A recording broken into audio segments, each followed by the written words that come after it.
My real-life story. I fell in love with a girl very much for the second year I cannot forget. We met through the website.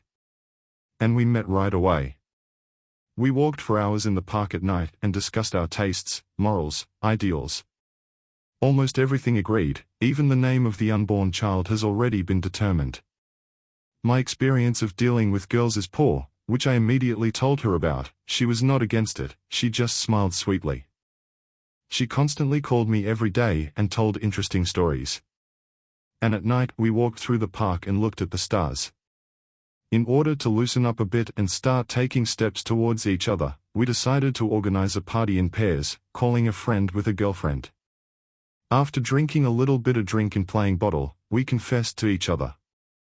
This went on for 2 weeks, during which I finally fell into a love trap. Her mother had a birthday. She attracted me along with a friend and girlfriend. Before that, we talked so nicely on the phone, but when I arrived, she seemed to stop noticing me.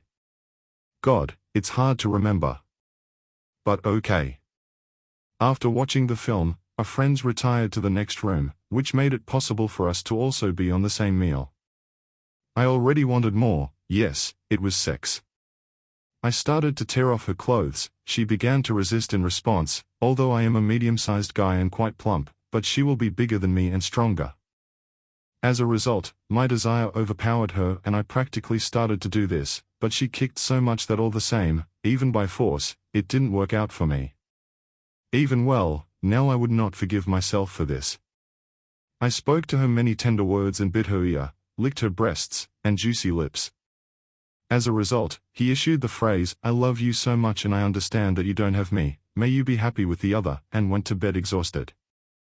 In the morning, she kissed me and wished me good luck. Somewhere in a day she called and said that she was sick and she felt bad, to which I brought her a basket of fruit and wished her a speedy recovery. And then she abruptly recovered and the very next day invited me to visit her friend's boyfriend to keep her company. As a result, I will remember this evening for the rest of my life. They constantly made fun of how pathetic I was, and she completely cooled off towards me and said don't touch me. Suspecting something was wrong, I wanted to talk seriously, but she avoided this conversation, and said you'll find out everything tomorrow. Calling in the morning, she said I don't need you anymore. I said okay, hung up and cried for the first time after my mother's funeral. Hi.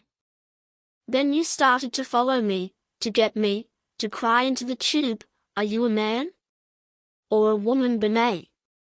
Another girl of easy observation called me.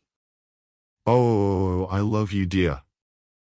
I'm shaking all over when I see you, and a fire burns in my soul. You are my Daenerys, and I am your king. That you constantly speak in riddles. I don't understand you.